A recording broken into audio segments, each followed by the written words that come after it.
नमस्कार।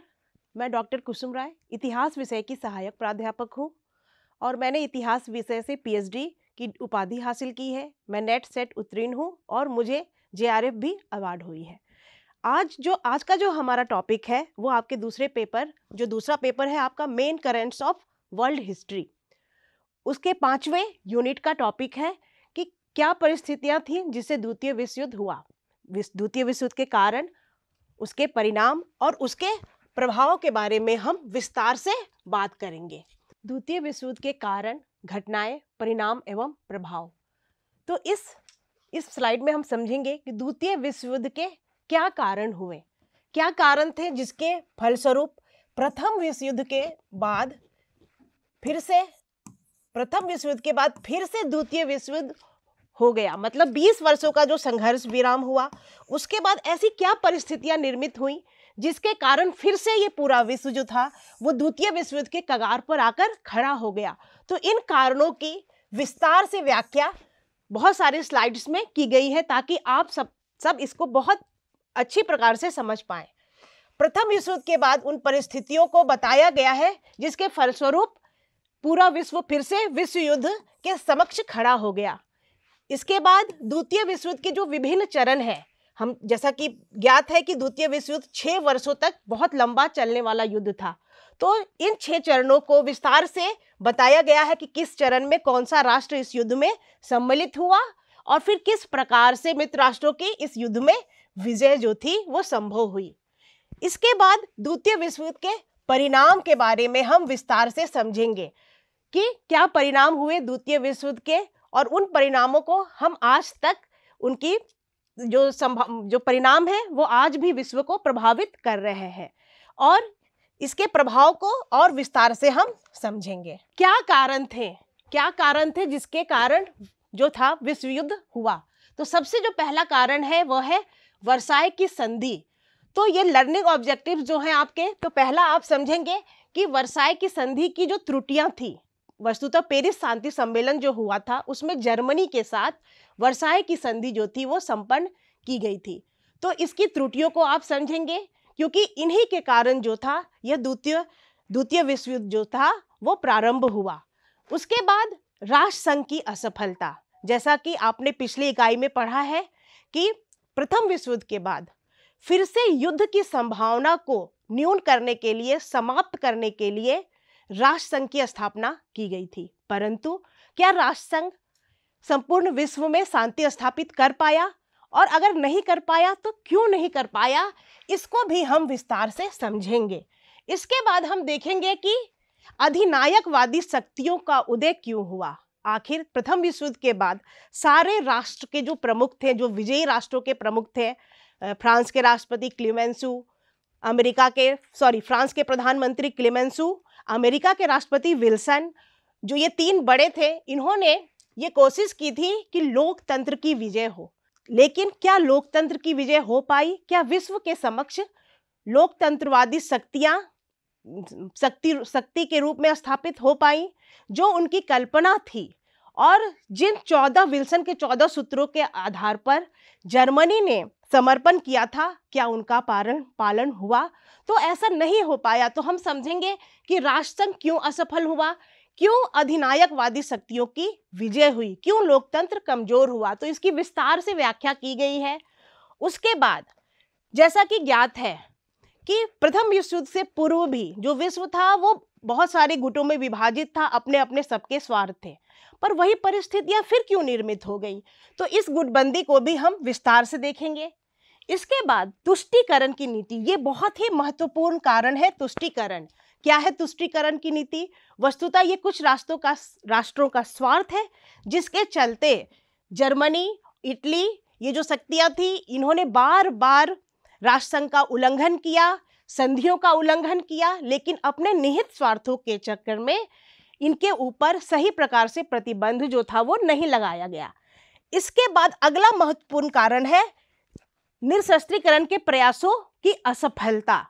तो निरशस्त्रीकरण का ये मतलब है कि भाई बहुत सारे जब शस्त्र रहेंगे तभी तो युद्ध होगा। तो निरशस्त्रीकरण का ये मतलब है कि शस्त्र जो है उनका उत्पादन सीमित हो पाए। पर हम जान रहे हैं कि आज भी ये संभव नहीं हो पाया है। आज भी सभी राष्ट्र अपने अपने तरीके से परमाणु बम बना रहे हैं और अपने आप को सशक्त करने का प्रयास कर रहे हैं। तो उस समय भी भले ही बहुत सारे सम्मेलन किए गए, लेकिन फिर भी कोई भी सम्मेलन अपनी सफलता को प्राप्त नहीं कर पाया। तो इसको भी हम विस्तार से समझेंगे। इसके बाद जो हमारा अगला पॉइंट है, आर्थिक संकट। ये बहुत बड़ा कारण था 1929 ईस्वी से 1931 ईस्वी तक। 1929 से 1931 ईस्वी तक का जो काल था, उसमें पूरा विश्व जो था वो आर्थिक संकट से घिरा हुआ था। तो इसने कैसे विश्व युद्ध की संभावना को बढ़ाया, क्योंकि इसको भी हम विस्तार से पढ़ेंगे कि किस प्रकार आर्थिक संकट के कारण जर्मनी में नाजी दल का जो था वो उदय हुआ, मुसोलिनी का उदय हुआ। इसको बहुत विस्तार से समझेंगे। विश्व में नए शक्ति संतुलन के बारे में भी हम जानेंगे कि कैसे विश्व, इसके बाद हम परिणाम को समझेंगे। जो परिणाम है विश्व युद्ध के, परिणाम को हम देखेंगे। तो क्या परिणाम निकले, जो लर्निंग ऑब्जेक्टिव है आपका, ये जो पूरा पीपीटी है ये 2 भागों में है, विभाजित है। और पहले में कारण, उसके बाद परिणाम और फिर प्रभाव। तो प्रभाव में हम देखेंगे कि विश्व में जो नए शक्तिशीलन हुए उसको समझेंगे कि कौन से। प्रथम विश्व युद्ध के बाद जैसे ब्रिटेन की जो शक्ति थी वो बहुत मजबूत थी, लेकिन द्वितीय विश्व युद्ध के बाद ऐसी बहुत सारी शक्तियां, खासकर यूरोपीय राष्ट्र जो थे वो बहुत कमजोर हो गए। तो इसको समझेंगे हम कि कौन कौन से नए राष्ट्र जो थे, अमेरिका और रूस जो थे, वो 2 ध्रुवीय व्यवस्था कैसे स्थापित हुई। अगला पॉइंट भी यही है कि अमेरिका और सोवियत संघ की सशक्तिकरण की परिस्थितियों को आप समझ पाएंगे। फिर वैचारिक आधार पर विश्व के ध्रुवीकरण को आप समझ पाएंगे।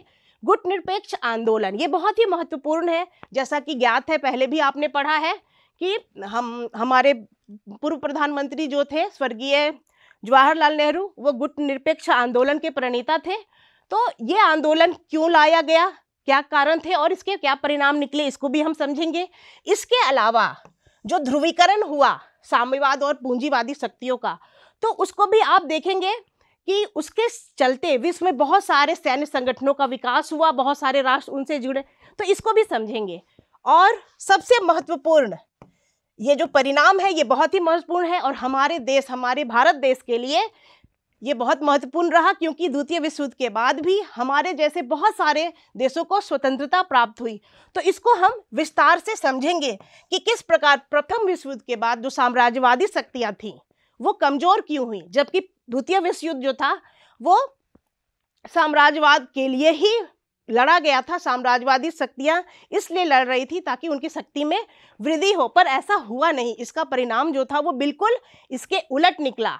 तो कैसे द्वितीय विश्व युद्ध के बाद उन परिस्थितियों को हम विस्तार से देखेंगे जिसके फलस्वरूप औपनिवेशिक साम्राज्यवाद का अंत हो गया, उन परिस्थितियों को समझेंगे।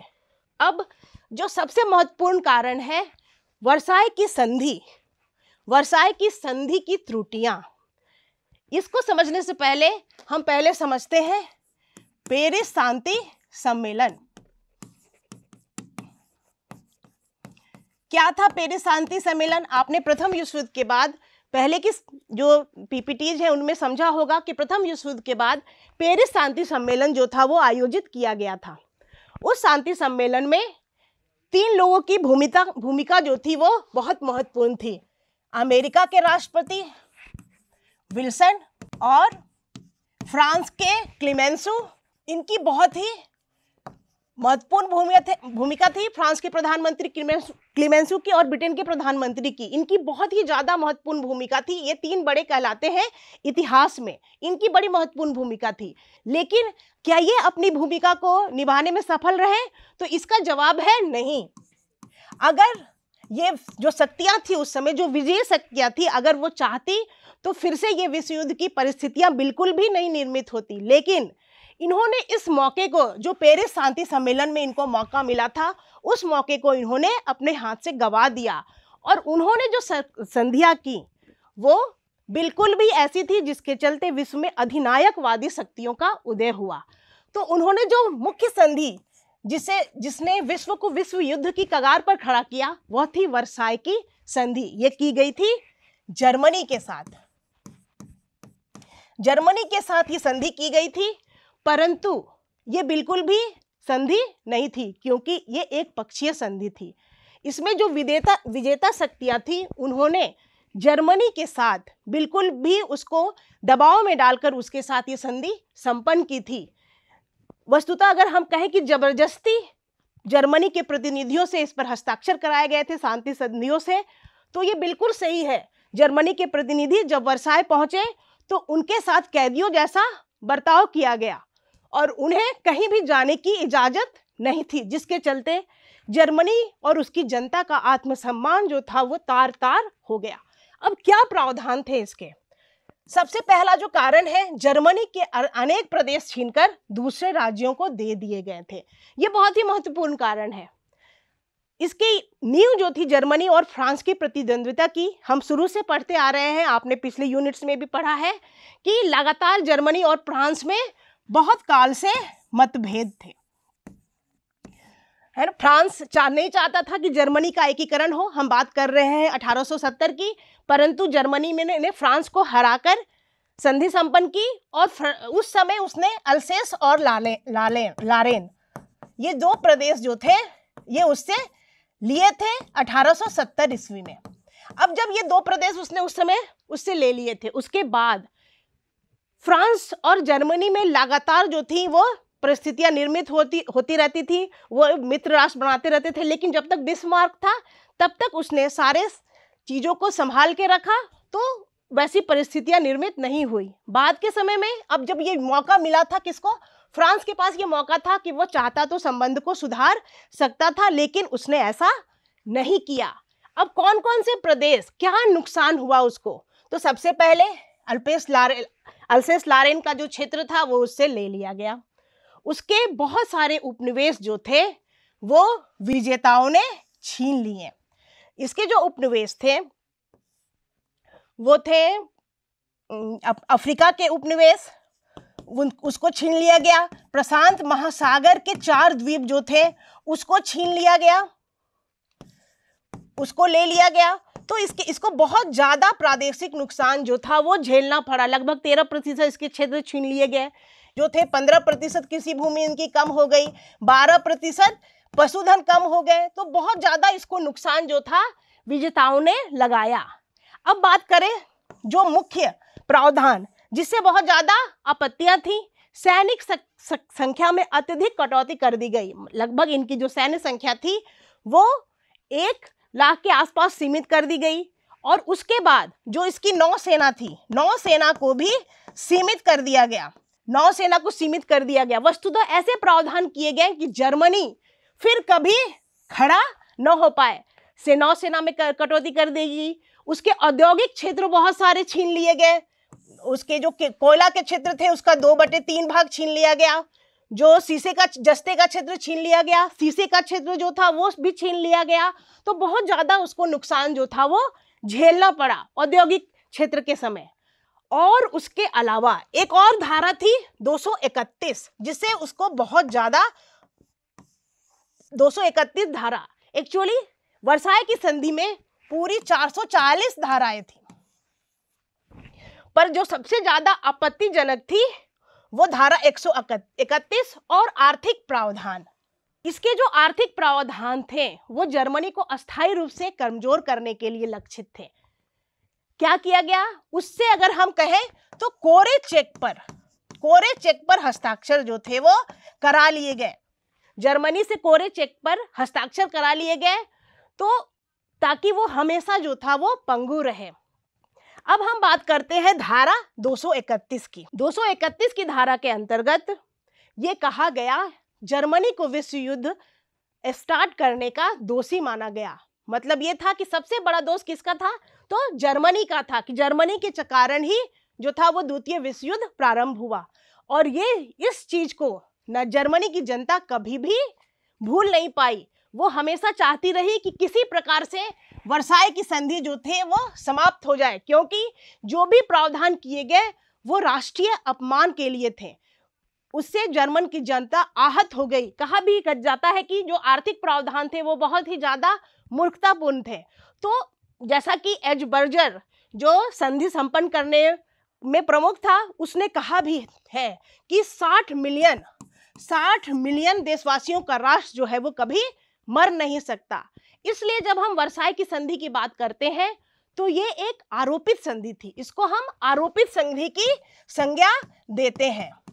जर्मनी इस पर हस्ताक्षर नहीं करना चाहता था, उसके प्रतिनिधि वाइमर गणतंत्र जो अभी नया नया वहां स्थापित हुआ था वो नहीं करना चाहता था इस पर हस्ताक्षर, लेकिन फिर भी उसको बाध्य किया गया। उसको कहा गया कि यदि प्रतिनिधियों को कहा गया कि यदि आपने हस्ताक्षर नहीं किया संधि पत्र पर तो फिर से आपके देश के विरुद्ध युद्ध जो है वो स्टार्ट कर दिया जाएगा।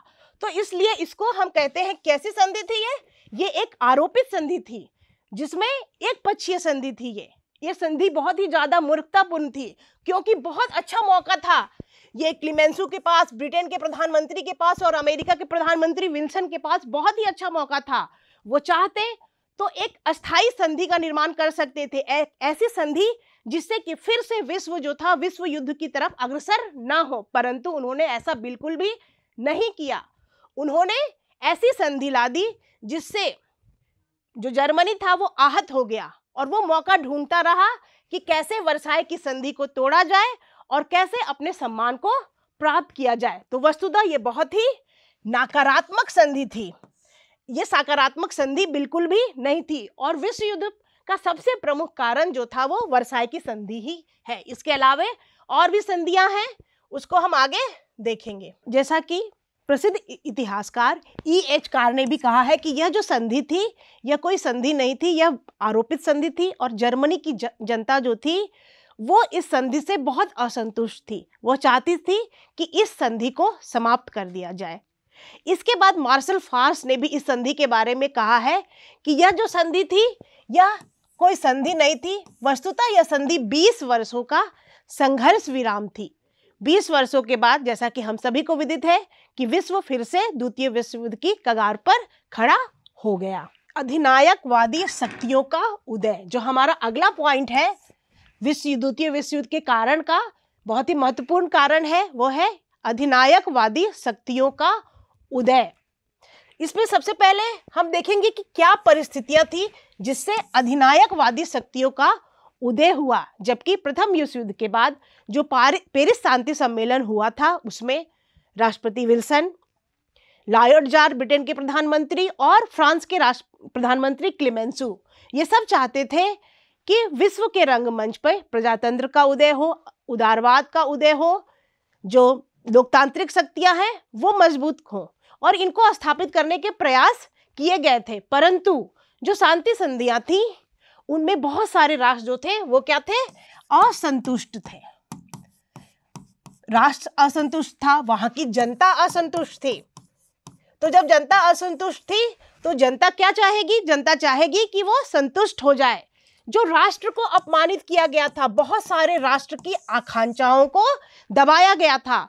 तो जब आकांक्षाएं दबेंगी एक राष्ट्र की तो राष्ट्र अपने सम्मान को वापस पाने की कोशिश करेगा। जब हम बात करते हैं इटली की, जब हम बात करते हैं जर्मनी की, तो इन दोनों की जो आकांक्षाएं थी वो प्रथम विश्व युद्ध के बाद जो शांति संधि हुई थी उसमें पूरी प्रकार से पूरी नहीं हो पाई थी। इटली की बात करें हम, इटली जो था वो विजेता शक्तियों में से एक था। इटली विजेता था, लेकिन फिर भी फ्रांस, ब्रिटेन और अमेरिका के द्वारा इसकी जो प्रादेशिक मांगे थी उसको पूरा नहीं किया गया था। तो इटली और उसकी जनता जो थी वो बहुत ही ज्यादा असंतुष्ट थी। वो क्या चाहती थी कि वहां की जो लोकतांत्रिक शक्ति थी वो फिर धीरे धीरे कमजोर होने लगी। और वहां किसका उदय हुआ, हम सब जानते हैं कि वहां फिर मुसोलिनी का उदय हुआ, अधिनायकवादी का उदय हुआ। वो क्या कहता था, वो कहता था कि राज्य जो है वो साध्य है और जो जनता है वो साधन है। जनता साधन और राज्य साध्य है, मतलब प्रमुख उद्देश्य क्या है, राज्य है। और हम देखेंगे कि किस प्रकार से इन शक्तियों ने विश्व को फिर द्वितीय विश्व युद्ध के कगार पर खड़ा किया। तो इटली असंतुष्ट था, उसकी प्रादेशिक मांगे जो थी वो पूरी नहीं हुई। तो फिर क्या हुआ, फिर इटली में जब मुसोलिनी का जन्म हुआ उसने अपनी प्रादेशिक मांगों के लिए अबिसिनिया पर आक्रमण किया। अबिसिनिया पर यह आक्रमण हुआ और हम जानते हैं कि राष्ट्रसंघ की स्थापना की गई थी। राष्ट्रसंघ ने चेतावनी दी और आर्थिक प्रतिबंध लगाए, परंतु उसका इटली पर कोई असर नहीं हुआ। और जो शक्तियां थी जिन पर राष्ट्रसंघ को सही प्रकार से चलाने का उत्तरदायित्व था। उन्होंने कुछ खास प्रयास नहीं किए, तो इस प्रकार इटली का मन बढ़ गया और इटली ने राष्ट्र संघ की सदस्यता त्याग दी। अब हम आते हैं जर्मनी पर। हमने बहुत डिटेल में पढ़ा है कि जर्मनी को वर्साई की संधियां से कितनी आपत्तियां थीं, तो इसका परिणाम क्या होगा? जर्मनी में वाइमर गणतंत्र की स्थापना हुई थी। वाइमर गणतंत्र अभी शुरुआती स्टेज में था, परंतु उस पर वर्साई की संधि पर हस्ताक्षर करने का आरोप था। जर्मनी में जो परिस्थितियां थीं वो वर्साई की संधि की शर्तों के कारण लगातार विपरीत होती जा रही थीं। उसका प्रभाव जर्मनी के जनजीवन पर पड़ रहा था। आर्थिक रूप से जर्मनी को बहुत नुकसान हो रहा था। पूरा राष्ट्र जो था अपमानित महसूस कर रहा था और वाइमर गणतंत्र इस अपमान का बदला नहीं ले पा रहा था, तो उससे असंतुष्ट थे। वो इस लोकतांत्रिक सत्ता से असंतुष्ट थे। तो परिणाम क्या होगा? परिणाम हुआ वहां इस परिस्थिति का लाभ हिटलर ने उठाया। नाज़ी दल का उदय हुआ।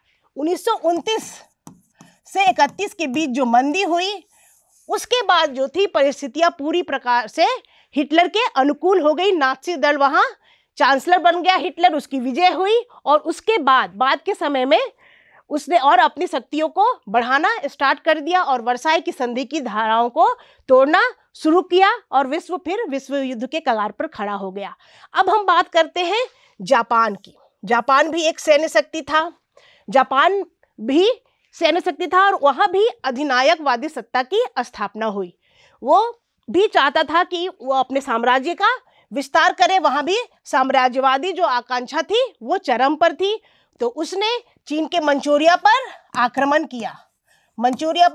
किया और परंतु इस समय भी जो राष्ट्र थे, जो अन्य राष्ट्र थे जिन पर राष्ट्र संघ को मजबूत बनाने की जिम्मेदारी थी, विश्व को विश्व युद्ध से रोकने की जिम्मेदारी थी, उन्होंने मौन धारण कर लिया। तो इनका भी मन जो था वो बढ़ता गया। इन्होंने अन्य शक्तियों के साथ एंटी कॉमिंटोर की संधि संपन्न की और बाद में हम जानते हैं कि इटली, जर्मनी और जापान धुरी राष्ट्र बन गए और फिर विश्व अस्पष्टता 2 गुटों में बट गया। इसको हम आगे की स्लाइड में पढ़ेंगे। हमारा जो अगला पॉइंट है वो है तुष्टीकरण की नीति।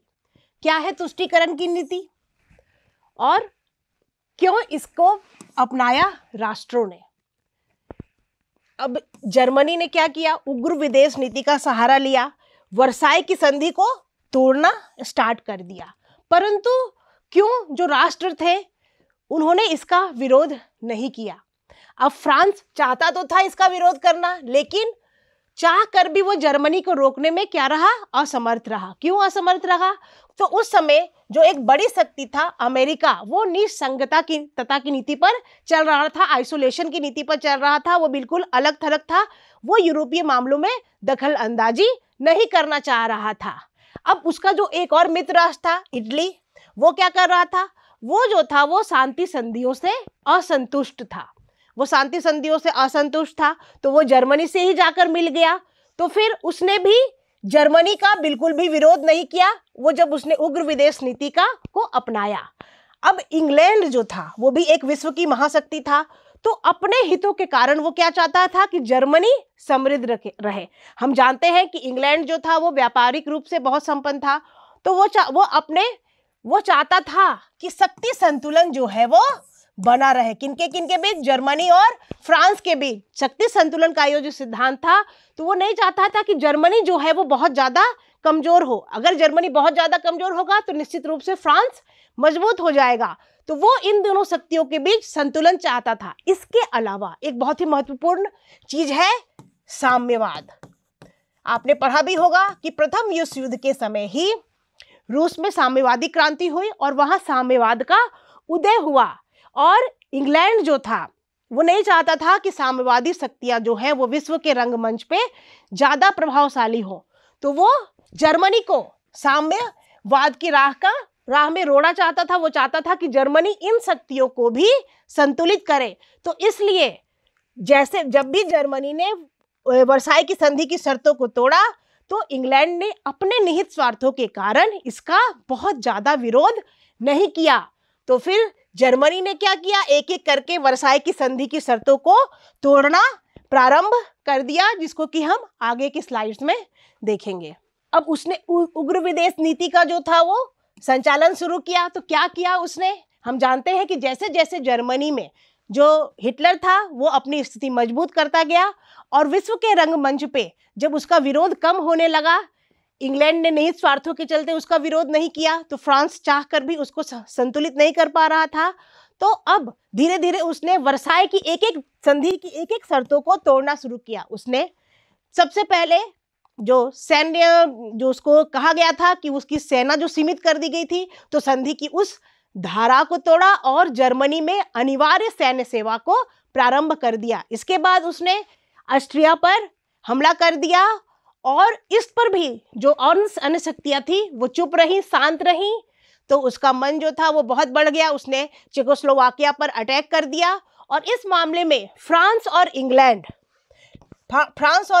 ने शांत रहे। उन्होंने कहा कि हमने विश्व को विश्व युद्ध से जो थे बचा लिया और सुडेटनलैंड का जो क्षेत्र था उसको जर्मनी को दे दिया गया। तो इन सब परिस्थितियों से जर्मनी जो था वो उसका मन बढ़ गया, मतलब हिटलर जो था वो और महत्वाकांक्षी हो गया। अधिनायकवादी तो था ही, क्योंकि वो जानते थे कि युद्ध जो है वो अनिवार्य है, युद्ध वो चाहते ही थे कि फिर से विश्व युद्ध हो। तो इसलिए जर्मनी जो था उसने एक एक करके संधि की सारी धाराओं को तोड़ना प्रारंभ कर दिया और सबसे आखिरी में उसने 1 सितंबर 1939 को पोलैंड पर आक्रमण कर द्वितीय विश्व युद्ध को की। अन्य महत्वपूर्ण जो अन्य कारण है उनको भी देखेंगे। ये जो आप पहले की स्लाइड में जो हमने देखा वो बहुत सारे महत्वपूर्ण कारण थे, पर इसके अलावा अन्य बहुत सारे महत्वपूर्ण कारण है। पहला कारण है राष्ट्र संघ की असफलता। पहले भी मैंने बताया है कि क्या उद्देश्य था राष्ट्र संघ का, क्यों, तो राष्ट्र संघ का उद्देश्य था कि विश्व में फिर से युद्ध न हो, शांति स्थापित करना। पर क्या वो अपने उद्देश्य में सफल रहा? हम सब जानते हैं कि वो अपने उद्देश्य में सफल नहीं रहा। क्यों सफल नहीं रहा? क्योंकि जितने भी राष्ट्र थे जो उसके सदस्य थे, जैसे फ्रांस क्या चाहता था कि इस राष्ट्र संघ के माध्यम से वो जो पेरिस शांति सम्मेलन की संधियां थी उसको लागू कराए। इसके अलावा हर राष्ट्र जो था वो अपने तरीके से अपने स्वार्थों को पूरा करने का साधन किसको बनाना चाहता था? राष्ट्र संघ को बनाना चाहता था, जबकि ये संभव नहीं था। तो इसके चलते जैसे सदस्य देश जो थे वो उसके स्वार्थ को पूर्ण करने का माध्यम बनाना चाहते थे। इसके संविधान में उनकी बिल्कुल भी रुचि नहीं थी। इसके अलावा जब इटली या फिर जर्मनी ने अबिसिनिया पर आक्रमण किया और जर्मनी ने जब मंचूरिया का अधिग्रहण किया, तो भी जो मित्र राष्ट्र थे वो चुपचाप खड़े तमाशा देखते रहे। राष्ट्र संघ की सबसे बड़ी कमजोरी थी इसके पास अपनी सेना नहीं थी, ये पूरी तरह से अन्य राष्ट्रों पर डिपेंड था अपनी सेना के लिए। तो ये साधनहीन था, इसको स्वार्थ के लिए यूज किया जा रहा था। इस वजह से यह जो था यह असफल रहा। इसके अलावा अब जो अन्य महत्वपूर्ण कारण है निःशस्त्रीकरण के प्रयासों की असफलता। अब क्यों बहुत सारे प्रयास किए गए निःशस्त्रीकरण के लिए, अनेक सम्मेलन हुए, राष्ट्र संघ अलग से लगा हुआ था कि निःशस्त्रीकरण हो जाए, बहुत सारे लगातार सम्मेलन होते रहे, लेकिन जो आपसी मतभेद थे, क्योंकि कोई भी राष्ट्र ये नहीं चाहता था कि पूर्णतः निःशस्त्रीकरण को अपनाया जाए।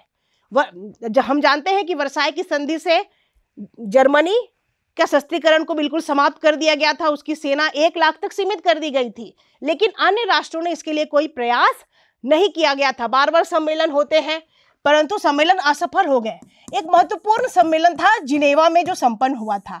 इस सम्मेलन में क्या हुआ था? इस सम्मेलन में फ्रांस और जर्मनी के बीच जो मतभेद थे वो उभर कर सामने आ गए थे। इसी सम्मेलन के बाद से जर्मनी ने कहा इस सम्मेलन में कि या तो सभी राष्ट्र जो थे वो अपनी सेना में कटौती करें और निःशस्त्रीकरण को लागू करें, अन्यथा वो जो है वो भी शस्त्रीकरण प्रारंभ कर लेगा। और इस सम्मेलन के बाद ही उसने अपने जर्मनी में अनिवार्य सैन्य सेवा लागू कर दी, क्योंकि इस मत से कोई भी सहमत नहीं था, कोई भी राष्ट्र निःशस्त्रीकरण करना नहीं चाहता था। अगला जो कारण है वो है विश्वव्यापी आर्थिक संकट। मैं पिछली की स्लाइड में भी पढ़ाया है कि 1929 से लेकर 1931 ईस्वी तक आर्थिक संकट की स्थिति थी, विश्व में व्याप्त थी। अब इन संकट ने, जब आर्थिक रूप से इंसान बहुत कमजोर होता है तो वो चाहता है कि किसी भी प्रकार से अर्थ की प्राप्ति हो जाए, सम्मान की प्राप्ति हो जाए, तो इसने परिस्थितियों को विकट बना दिया। जर्मनी पर इसका बहुत ही प्रभाव जो था वो भयानक था।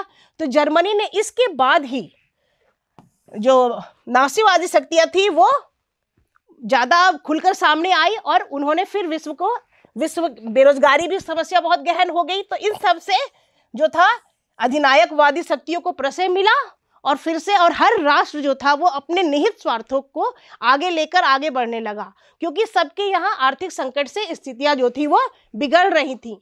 तो फिर विश्व युद्ध के कगार पर पहुंच गया। इसके बाद हमारा जो अगला पॉइंट है, उग्र राष्ट्रवाद की भावना। सभी राष्ट्र जो थे उस समय, पहले भी हमने देखा था, प्रथम युद्ध से पूर्व भी यही स्थितियां थी कि हर राष्ट्र जो था वो चाहता था कि हमको ज्यादा से ज्यादा साम्राज्य प्राप्त हो। इस समय भी हर राष्ट्र की यही सोच थी। उग्र राष्ट्रवादी सब हो गए थे, बहुत से बहुत ज्यादा राष्ट्रीय वो साम्राज्य चाहते थे, अपने हितों को आगे बढ़ाना चाहते थे, सब अपने अपने हितों के लिए सोच रहे थे।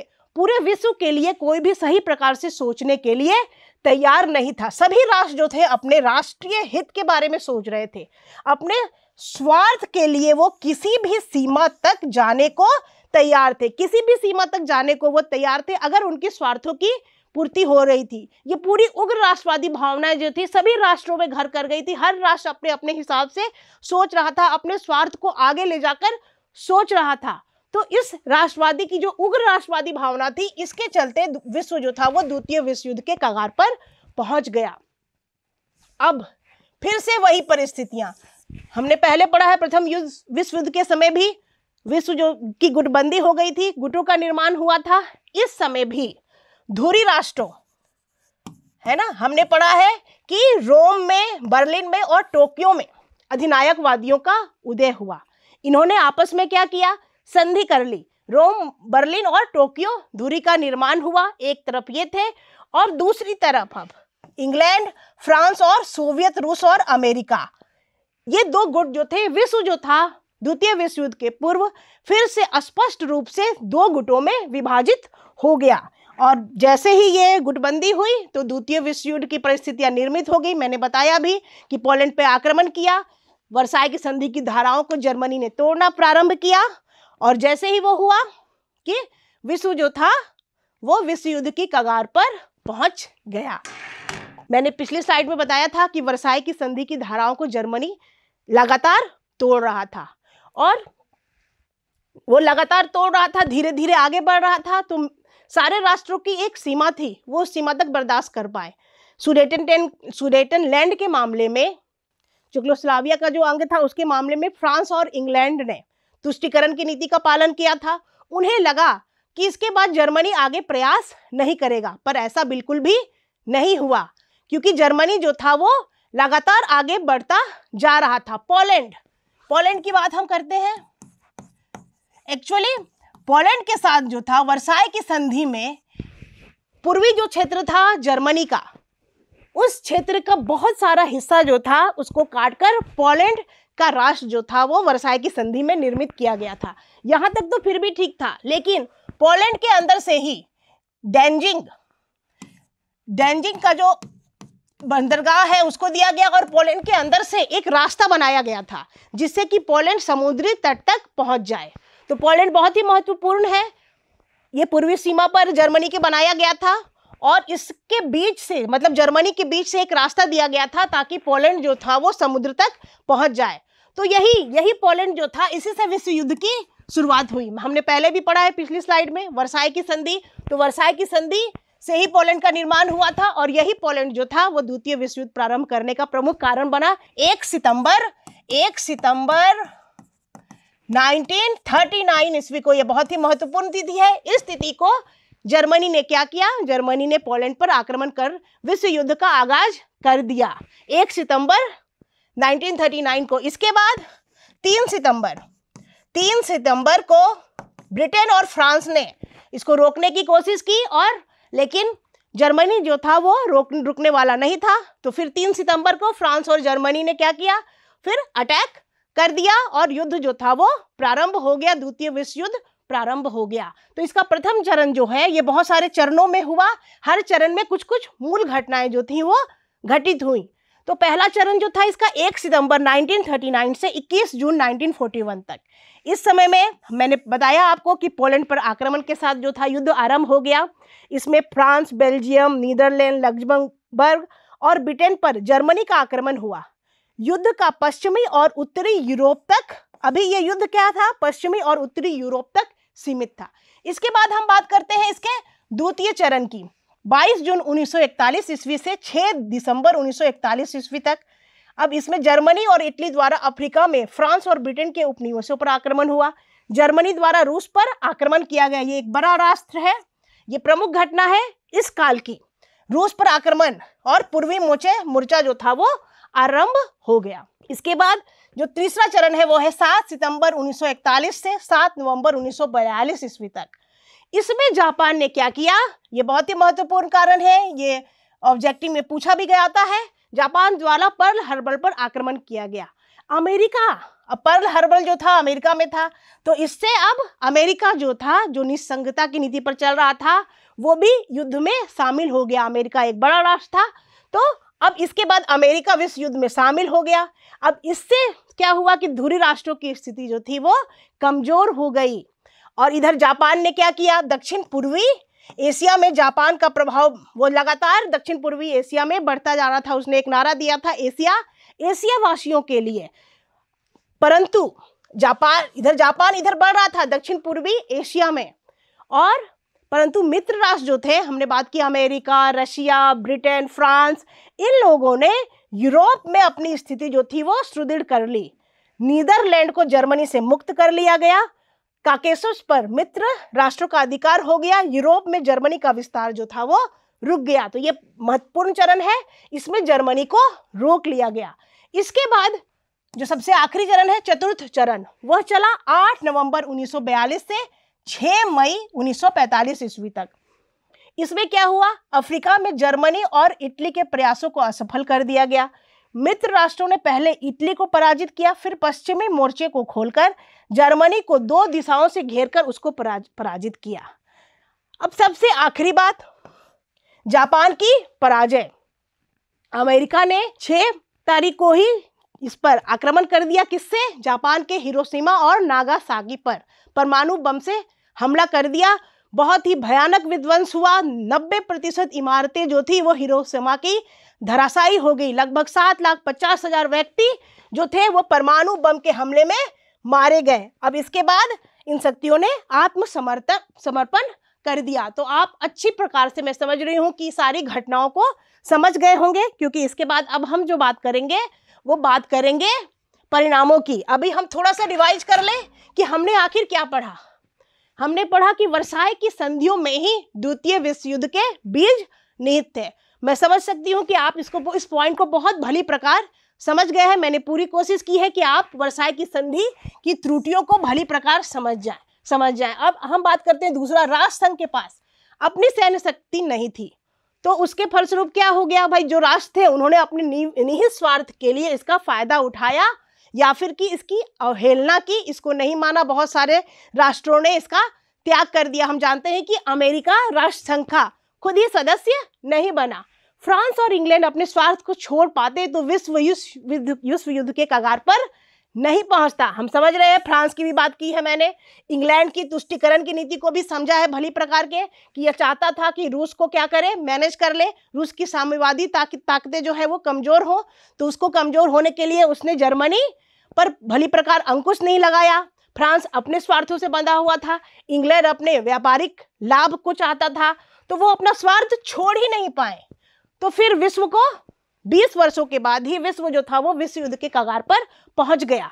अब अगला पॉइंट है उग्र राष्ट्रवाद की भावना। हमने इसको बहुत भली प्रकार पढ़ा है कि उग्र राष्ट्रवाद की भावना के कारण प्रत्येक राष्ट्र क्या हो गया था, स्वार्थी हो गया था। प्रत्येक राष्ट्र अपने हित के बारे में सोच रहा था, और अपने हित के लिए वो दूसरे राष्ट्र को आघात पहुंचाने से बाज नहीं आ रहा था। उसने दूसरे राष्ट्र को आघात पहुंचाया, तो विश्व युद्ध तो होना ही था, और विश्व युद्ध का आगाज जो है वो हो गया। अब अमेरिका जो आखिरी पड़ाव है, अमेरिका द्वारा नागासाकी और हिरोशिमा पर परमाणु बम हमले के साथ ही विश्व युद्ध जो था वो समाप्त हो गया। और एक नए प्रकार की आशंकाओं से विश्व जो है वो डर गया, क्योंकि परमाणु बम जो है उसकी विध्वंसक क्षमता अत्यधिक है। और आज यदा कदा इसके जो बादल हैं वो मंडराते रहते हैं कि कहीं परमाणु बम से कहीं हमला न हो जाए।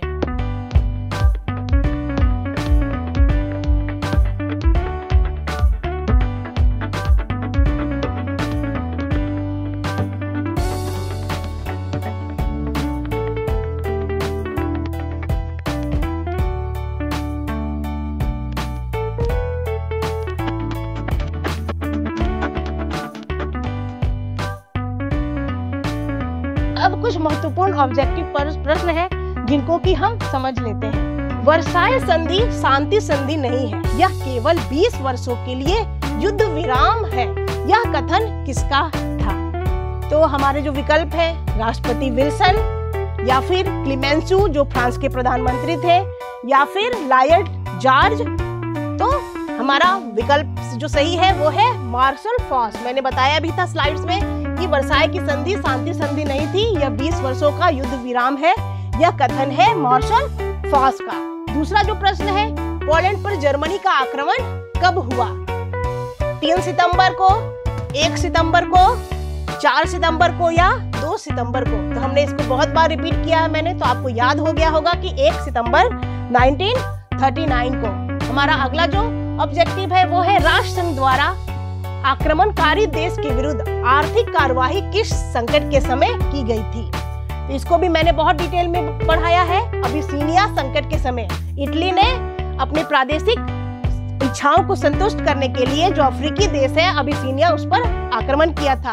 राष्ट्र संघ ने रोकना चाहा तो उसने राष्ट्र संघ की सदस्यता का त्याग कर दिया। मेजिनो लाइन का निर्माण फ्रांस ने किस देश के विरुद्ध किया था? ये बहुत ही इंपॉर्टेंट प्रश्न है। मेजिनो लाइन जो है उसका निर्माण किसने किया? फ्रांस ने किया। हम जानते हैं कि फ्रांस और जर्मनी बहुत वर्षों से, लगभग 100 वर्षों से उन दोनों के बीच लगातार जो है प्रतिस्पर्धा का वातावरण था, लगातार जो है मनमुटाव चल रहा था। 1870 के बाद स्थितियां और विकट होती जा रही थी। प्रथम विश्व युद्ध और द्वितीय विश्व युद्ध कहीं ना कहीं इसके द्वारा ही निर्मित हुआ। तो फिर फ्रांस जब लगातार जर्मनी जो था वर्साय की संधि की धाराओं को तोड़ रहा था, तो फ्रांस के पास कोई विकल्प नहीं था, तो उसने मेजिनो लाइन का निर्माण किया जर्मनी किसे रक्षा के लिए। दूसरा प्रश्न, ये 5वां प्रश्न है हमारा, राष्ट्र की महानता की कल्पना का प्रतिपादक कौन था? तो ये प्रतिपादक स्टालिन, जनरल फ्रैंको, हिटलर, तो इनमें से कोई भी नहीं है। ये प्रतिपादक था एक मुसोलिनी, जिसने फांसीवाद को जन्म दिया था इटली में, जिसने अपनी अधिनायकवादी सत्ता जो थी वो स्थापित की थी। गुट निरपेक्ष आंदोलन एवं प्रादेशिक संगठनों का विकास प्रारंभ हो गया। अब गुट निरपेक्ष आंदोलन क्या है, इसको भी हम डिटेल में समझेंगे। गुट निरपेक्ष आंदोलन जो विश्व के जो राष्ट्र अभी स्वतंत्र हुए देश थे वो किसी गुट से नहीं बनना चाहते थे। हम जानते हैं कि द्वितीय विश्व युद्ध जो था वो गुटबंदी के कारण ही हुआ था। उसका निर्माण 2 गुट में स्पष्ट रूप से विश्व विभाजित हो गया और द्वितीय विश्व युद्ध की आधारशिला रख दी गई थी।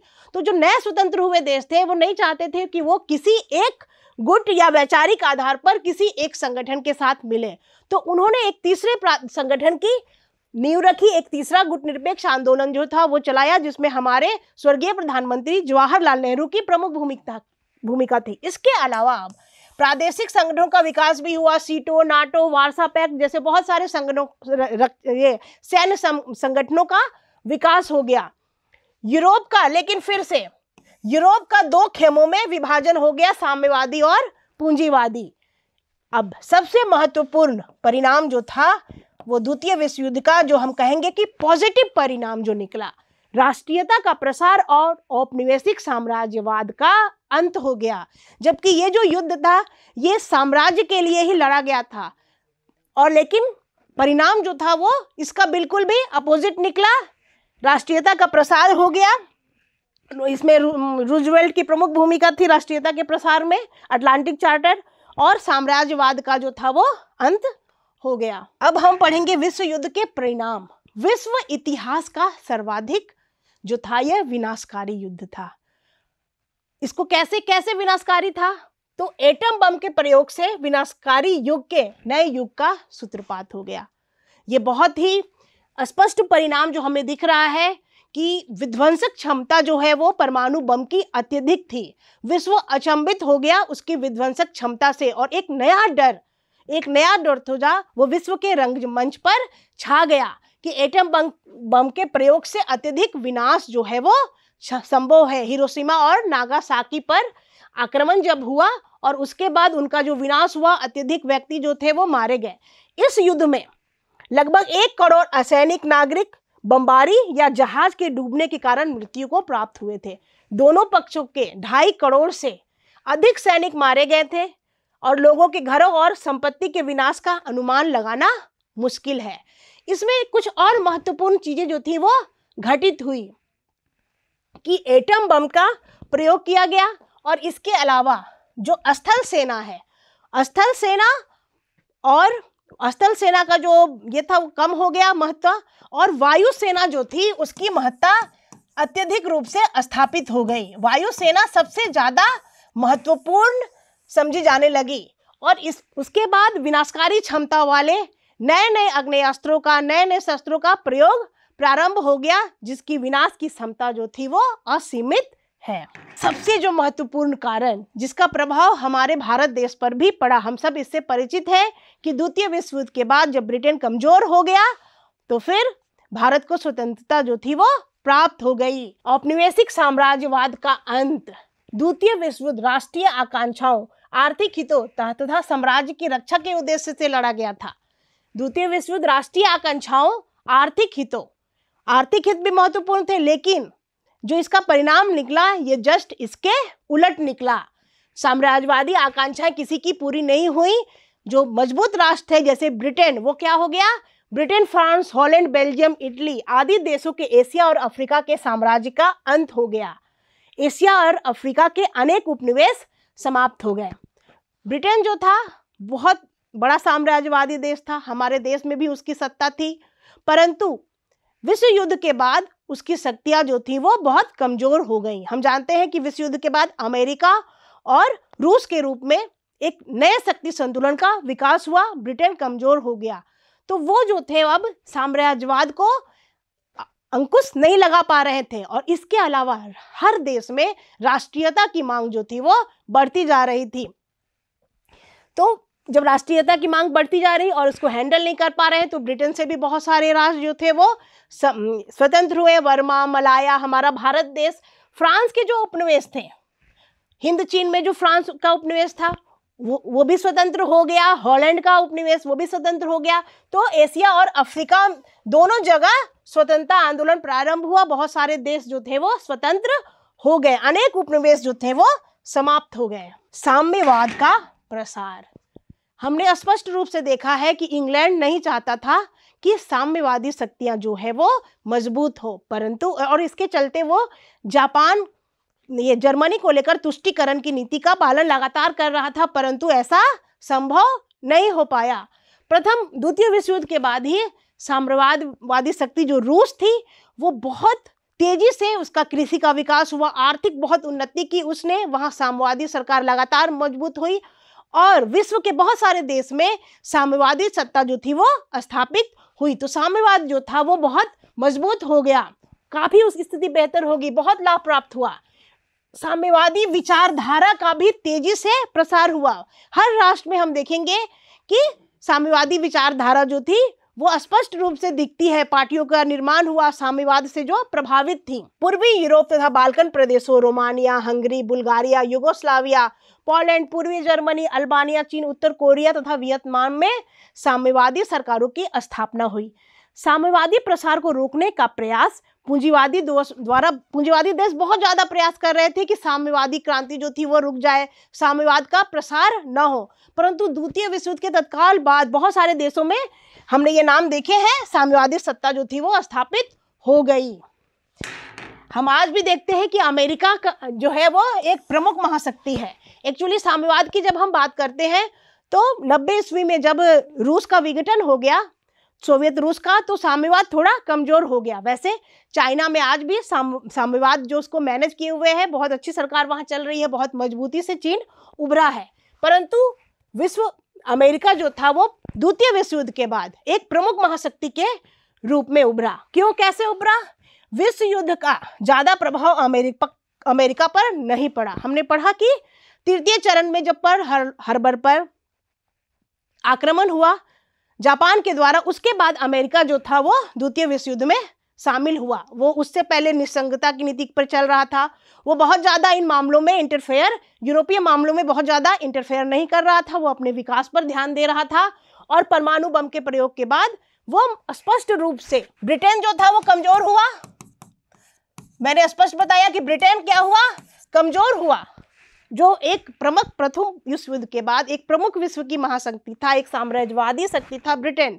लेकिन द्वितीय विश्व युद्ध में उसको इतना नुकसान हुआ कि वो कमजोर हो गया। और मजबूती से कौन उभरा? अमेरिका, एक पूंजीवादी देश जो बहुत विश्व के रंगमंच पे आज भी जिसकी सत्ता चल रही है, एक प्रमुख महाशक्ति है वो विश्व का, बहुत बड़ी आर्थिक महाशक्ति आज भी है। तो हम देख रहे हैं कि आज भी जो प्रभाव है द्वितीय विश्व युद्ध का वो आज भी विश्व पर है। यूरोपीय देशों की आर्थिक स्थिति जर्जर हो गई। यूरोपीय देश जो पूरे विश्व को संचालित कर रहे थे, अफ्रीका में बहुत सारे उनके उपनिवेश थे, एशिया में बहुत सारे उपनिवेश थे, उनको सारे उपनिवेश से उनको हाथ धोना पड़ा। सारे उपनिवेश में स्वतंत्रता आंदोलन चला और बाद के वर्षों में लगातार बहुत सारे देश स्वतंत्र हुए। पूंजीवादी देशों का नेतृत्व अमेरिका के हाथ में आ गया। विश्व की एक महाशक्ति के रूप में इन सब का परिणाम हुआ कि विश्व की एक महाशक्ति के रूप में अमेरिका का उदय हो गया। विश्व का दो गुटों में स्पष्ट विभाजन हो गया। प्रथम विश्व युद्ध के बाद दो गुट बन गए। मैंने पहले भी हमने पढ़ा है एक स्लाइड में कि सोवियत रूस और अमेरिका, एक पूंजीवादी और दूसरा साम्यवादी। सोवियत संघ तथा संयुक्त राज्य अमेरिका के दो शक्तिशाली गुटों का उदय हुआ। कुछ राष्ट्र जो थे वो पूंजीवादी देशों का समर्थन करने लगे, कुछ राष्ट्र साम्यवाद के साथ हो गए। अब साम्यवादी विचारधारा को थोड़ा देख लेते हैं। वो क्या कहती है कि उत्पत्ति के साधनों पर पूरे समाज का अधिकार है, मतलब कोई व्यक्तिगत अधिकार वहां नहीं रहता है। लेकिन लोकतंत्रवादी यह मानते हैं कि संपत्ति की उत्पत्ति, विनिमय और वितरण पर राजकीय कानून द्वारा नियंत्रण स्थापित होना चाहिए। प्रत्येक देश व राष्ट्र की जनता दो विरोधी विचारधाराओं में विभाजित होगी। हर राष्ट्र में हम देखते हैं कि इन विचारधाराओं में आज भी जो टकरार है वो चलती रहती है कि साम्यवाद अच्छा है कि लोकतंत्रवाद अच्छा है, क्या अच्छा है। तो विश्व स्पष्ट रूप से दो गुटों में विभाजित हो गया, दो विचारधाराओं में विभाजित हो गया। ये आपको एक अलग से इकाई के रूप में भी पढ़ना है। शीत युद्ध ये बहुत ही इंपॉर्टेंट है। वैसे आज के समय में शीत युद्ध की परिस्थितियां नहीं है। सोवियत संघ के विघटन के बाद से शीत युद्ध की जो परिस्थिति थी वो समाप्त हो गई है।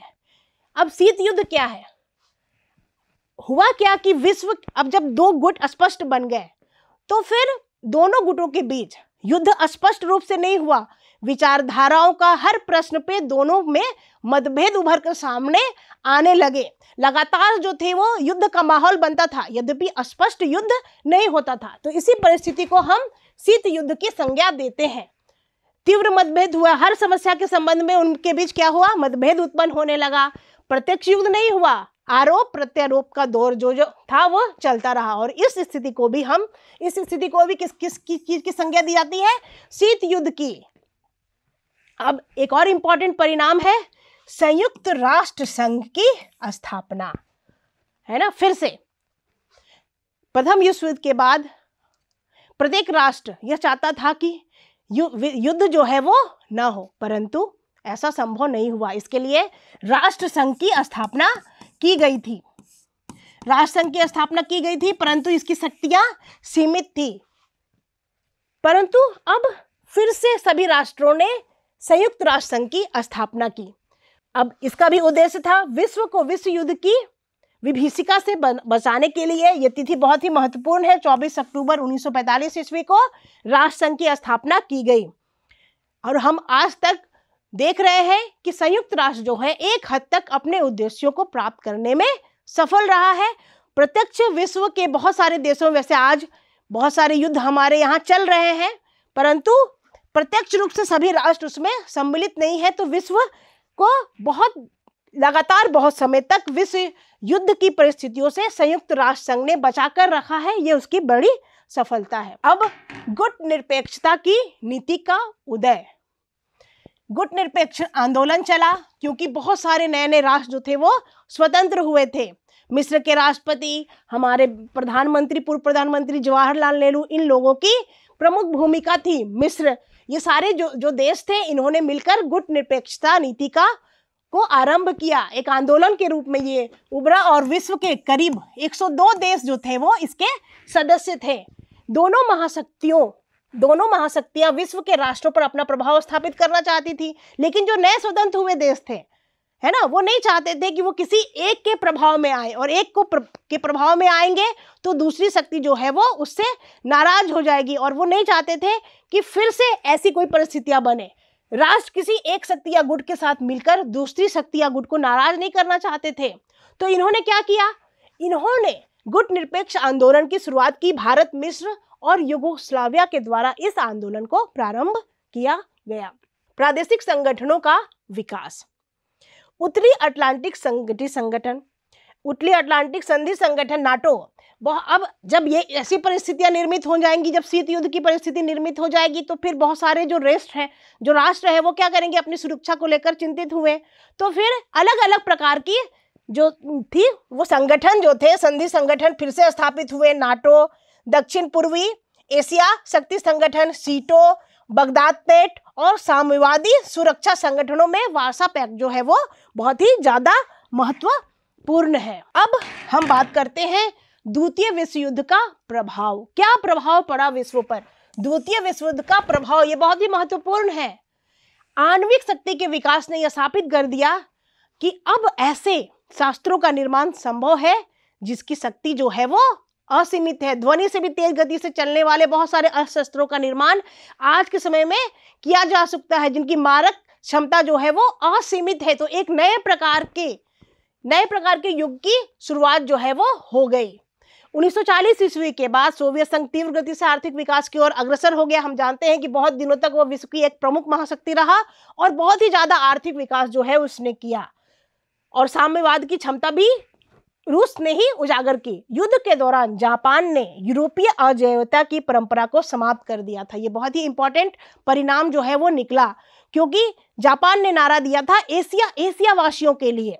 वैसे वो वहाँ सैन्यवाद था, तो वो अपने निहित स्वार्थों से वशीभूत था। वो चाहता था कि एशिया में उसकी साम्राज्यवादी जो क्षमता है, जो उसकी लिप्सा है साम्राज्यवादी, वो स्थापित हो जाए, और वो उसने एशिया में लगातार यूरोपीय अजयता की, मतलब यूरोप को पराजित करना, यूरोपीय जो उपनिवेशवादी शक्तियां थी उनको पराजित करना प्रारंभ कर दिया था। तो जापान ने ये जो यूरोपीय अजयता का भ्रम था, जो उपनिवेशों पर था कि यूरोप जो है वो उसको पराजित नहीं किया जा सकता, परंतु उसको एशिया के एक राष्ट्र जापान ने क्या कर दिया, भंगित कर दिया। तो अब एशिया के जो राष्ट्र थे वो ये सोचने लगे कि नहीं, हम स्वतंत्र हो सकते हैं और हमारे द्वारा यूरोपीय राष्ट्रों को पराजित किया जा सकता है। तो हर जगह उपनिवेशवादी विरोधी आंदोलन जो था वो प्रारंभ हो गया। और हम देखते हैं कि बाद के समय में इंग्लैंड जो प्रमुख महाशक्ति था, उसे अपने बहुत सारे उपनिवेशों से हाथ धोना पड़ा, फ्रांस को हाथ धोना पड़ा, हॉलैंड को अपने उपनिवेशों से हाथ धोना पड़ा, और विश्व के रंगमंच पर अनेकों स्वतंत्र राष्ट्रों का एशिया और अफ्रीका में उदय होगा। दक्षिण पूर्व एशिया के अनेक देशों में स्वतंत्रता आंदोलन प्रारंभ हुआ और अंततः उन्होंने स्वतंत्रता जो थी वो प्राप्त कर ली। और पश्चिमी एशियाई देशों ने अपने भूभाग से विदेशी सेना को हटाना प्रारंभ कर दिया। 1948 ईस्वी में, ये बहुत ही महत्वपूर्ण परिणाम है, इजराइल नाम से फिलिस्तीन में यहूदियों का राज्य बनाया गया। इसका परिणाम आज भी जो है पूरा विश्व जो है वो देख रहा है। विगत 1 वर्षों से ये युद्ध चालू है।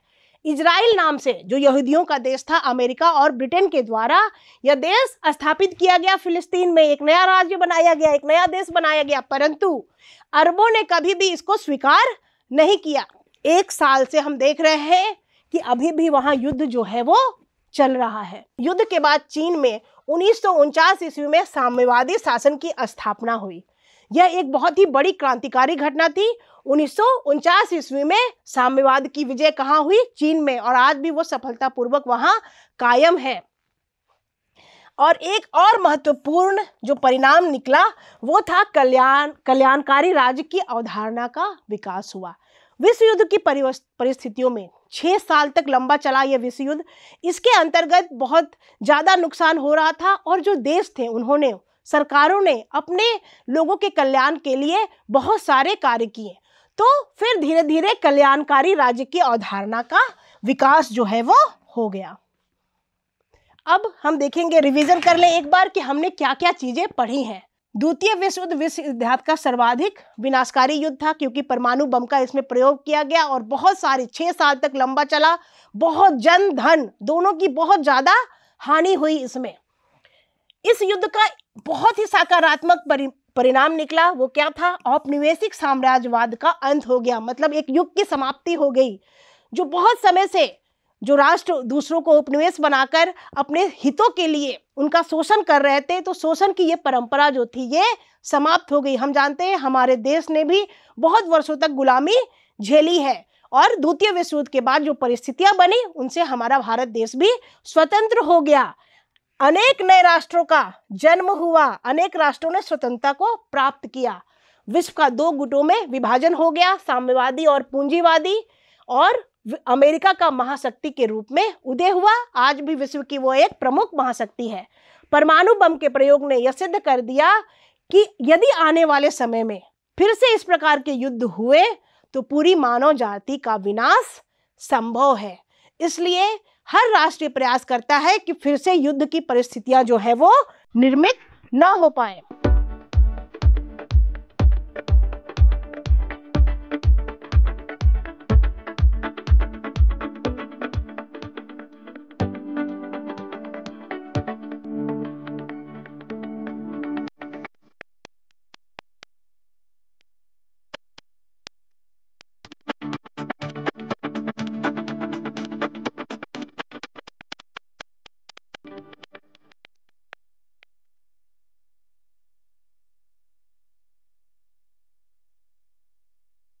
अब हम कुछ प्रश्न, इंपॉर्टेंट प्रश्नों को देख लेते हैं। वह देश जिससे हिटलर ने अनाक्रमण